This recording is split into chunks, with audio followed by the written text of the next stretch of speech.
আমরা আজকে হাতীবান্ধা উপজেলার চর সেন্দুরনাথ 3 নম্বর ওয়ার্ডে আসছি। হ্যাঁ, এটা একটা মোটামুটি একটা নদী এলাকা। এখানে যাতায়াত ব্যবস্থা থেকে শুরু করে সবগুলাই অনেক দুর্লভ। হ্যাঁ, এখানকার মানুষ মানে হাসপাতালের অভাবে এবং সঠিক ডাক্তারের অভাবে ভালো চিকিৎসা করতে পারে না। আসলে আমরা আজকে জানাবো কি কারণে এখানে এই যে ভাইরাস রোগগুলো হয়, তাই না?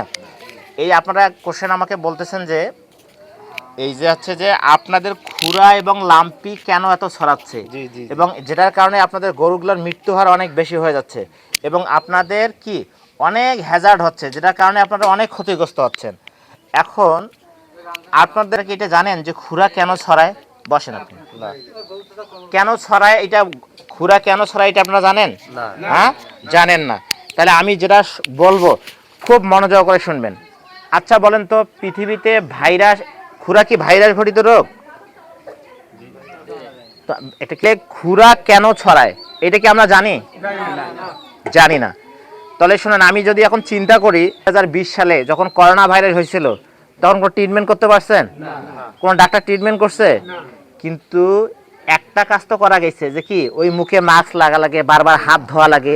এইটার হলে কি আমি ভাইরাস হলে আবার ট্রিটমেন্ট নাই, এটা আমি জানি। কিন্তু ভাইরাসটা যদি না হয়, ধুই মুখে মাস্ক লাগাই, করোনা হবে না, এটা ভাইরাস রোগ। কিন্তু করোনা হলে কিন্তু আমার ট্রিটমেন্ট নাই। তার মানে কি, ডাক্তাররা বলে কি, করোনা হলে কি রোগ প্রতিরোধ ক্ষমতা তোমার বৃদ্ধি করতে হবে। যার ইমিউনিটি সিস্টেম যত ভালো, তার কি বেঁচে থাকার ক্ষমতা তত বেশি যদি করোনা হয়। তাহলে এখন চিন্তা করেন, আমরা খুরা হলে যদি আমাদের ট্রিটমেন্টের সমস্যা হয়, কিন্তু হইলে আমাদের কিছু করণীয় নাই, মানে চিকিৎসা করাতে হবে, এটা আমাদের সমস্যা হয়। কিন্তু আমি চাইলে যদি খুরা না হয়, এটা কিন্তু আমি করতে পারবো। যদি আমি চেষ্টা করি, আমি সচেতন হই, আমি কিন্তু 100% যদি আমি রিমুভ করতে নাও পারি, কিন্তু আমি কিন্তু মোটামুটি কত পার্সেন্ট জানেন? 50% কিন্তু আমি আমার হাতের মাধ্যমে, আমার কাজের মাধ্যমে রিমুভ করতে পারবো।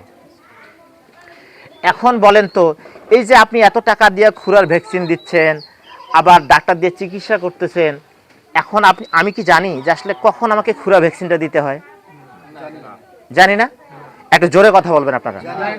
কেন জানেন না? এই যে শুনেন, আপনারা যে এতগুলো খামারি আছেন আপনারা, এই যে আজ থেকে 10 বছর আগে যে ভুট্টাগুলো আপনারা গাছছিলেন, যে ভুট্টার বীজ আপনারা জমিতে বপন করছিলেন, যেভাবে আপনি পরিচর্যা করছিলেন, এখনো কি একই ভুট্টার বীজ গাড়েন আপনারা?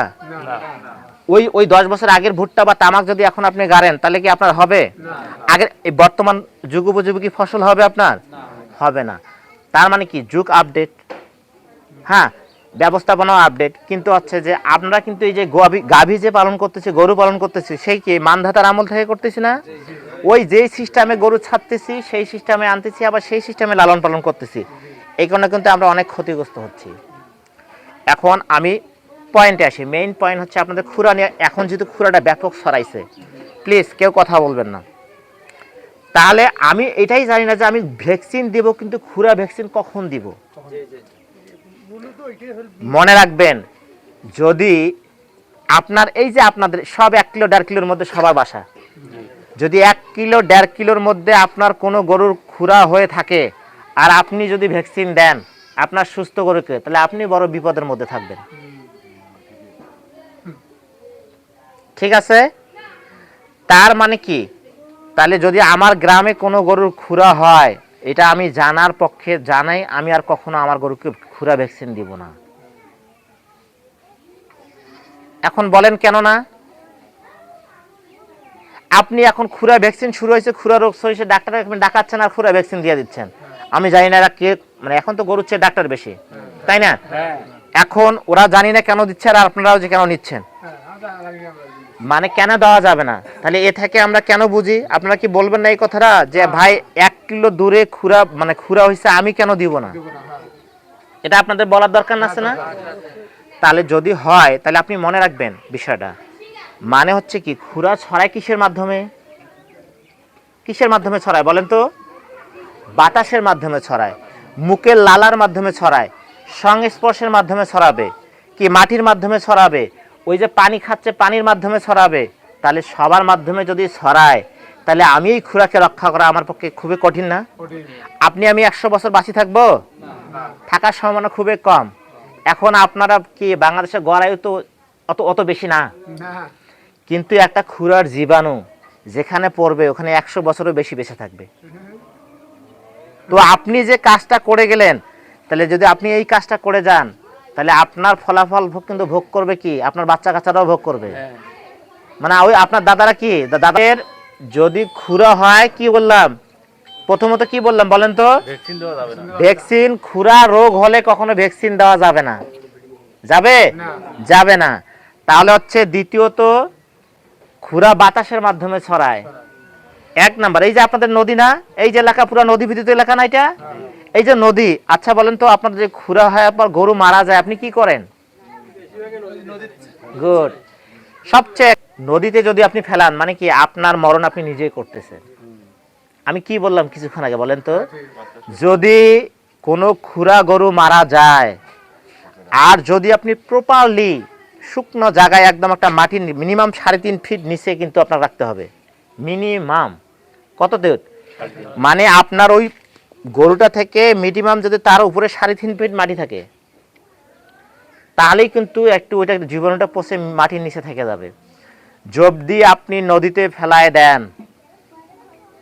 নদীতে ফেলায় দেন, তা বলেন তো ওই যে খুরা জীবাণু কি মারা গেছে? খুরা গরু মারা গেছে, জীবাণু মারা গেছে কখনো? আমি কি বলছি, খুরার জীবাণু 100 বছরেরও বেশি বেঁচে থাকে। তাহলে কি খুরা জীবাণু মারা গেছে? তাহলে এখন দেখেন, ওই যে আপনি ওইখানে ফেলাই দিছেন, ফেলাই দেওয়ার পর কি ওইখানে বৃষ্টি হয় নাই? হওয়ার পর কি ওই জীবাণুটা ওইটা পচে পচে জীবাণুটা যায় নাই? ওই জীবাণু যে আবার কি ঘাসের কাছে গেছে, আপনার গরু কি ঘাস খায় নাই? তো ওই ঘাসের মাধ্যমে খুরার জীবাণু ছড়াইছে। আপনি কিছু করতে পারবেন? হ্যাঁ, আপনি দেখবেন আপনার গোয়াল ঘরে একটা গরুর লাম্পি হয়েছে, LSD ভাইরাস হয়েছে, গুটি গুটি ভাইরাস হয়েছে, আর একটা গরুর কিন্তু নাই। কিন্তু কেউ কি এমন বলতে পারবেন আপনার গরুর একটা গরুর খুরা হয়েছে, আপনার পুরো গোয়াল ঘরের খুরা হয় নাই? কি টু পয়েন্ট আপনি রাখবেন, কি টু পয়েন্ট মানে কি আপনি মেইন পয়েন্টে কথা বলেন। এরকম কি আছে? এরকম বলতে পারবেন কেউ যে স্যার আমার একটা গরু খুরা হয়েছে আর একটা গরু খুরা হয় নাই? দেখবেন যদি খুরা ভয়াবহ খুরা ধরে, আপনার একটা গরু খুরা ধরলে আপনার সব গরু খুরা ধরবে। তাহলে আমি যদি এটা চিন্তা করি, আপনার কি মাথায় এটা কাজ করে না যে আমার খুরা ধরলে সব গরু ধরে, না ধরলে একটারও ধরে না? আবার লাম্পি একটা ধরছে, একটা ধরতেছে না। তার মানে কি খুরা বাতাসের মাধ্যমে ছড়ায়, লালার মাধ্যমে ছড়ায়, আপনার হাতের মাধ্যমে ছড়াইতে পারে, আমার মাধ্যমেও ছড়াইতে পারে। খুরার মেইন বাহক বর্তমান কিন্তু ডাক্তার। এই যে আমি আসছি, আমি যদি আমার স্যান্ডেল, ওই যে খুরা, আমি যে গোয়াল ঘরে যা চিকিৎসা করি, ওই চিকিৎসা করে আমার কি আমার স্যান্ডেলে কি আমার কি জীবাণু লাগে নাই? হ্যাঁ, এখন যদি ওই স্যান্ডেল পরে যদি আপনার ঘরে ঢুকি, তা আমার জীবাণুটাকে আমি আপনার দ্বারা আমার দ্বারা পৌঁছাই দিলাম না? বা আপনিও হতে পারেন না এই জীবাণুর বাহক। তাহলে মনে রাখতে হবে, খুরা কিসের মাধ্যমে ছড়াইলো? বাতাসের মাধ্যমে ছড়াইলো, আপনার মাধ্যমে ছড়াইলো, আমার মাধ্যমে ছড়াইলো, বা ডাক্তারের মাধ্যমে ছড়াইলো। যদি এতভাবে ছড়ায়, তাহলে আমি বাঁচবো কিভাবে? তাহলে আমি এত কিছু জানি, আমি কি জানি এতগুলো কিছু? তাহলে এখন থেকে যদি আপনি খুরা রোগ হয়, কোনো গরু মারা যায়, তাহলে আমি কি করবো? সেটাকে মিনিমাম 3.5 ফুট মাটির নিচে পুঁতে রাখবো।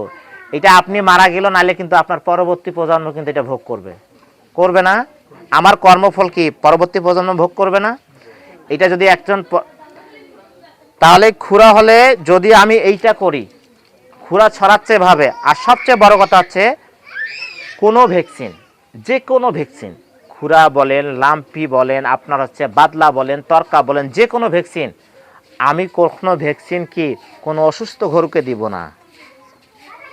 একটা ডাক্তার যে ভ্যাকসিন দিতে আসে বা যেই আসুক না কেন, সে কি জানে আপনার গরু অসুস্থ না সুস্থ? আপনি তো জানেন।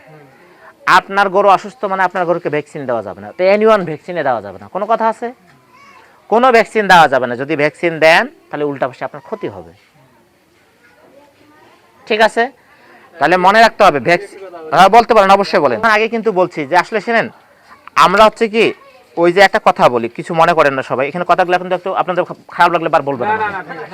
আপনি মনে রাখবেন, এখন কিন্তু আসলে ডাক্তাররা রোগী পায় না। আজিলা ডাক্তার হলে আবার দিশা পায় না, মানে ডাক্তার নামে আবার দিশা পায় না।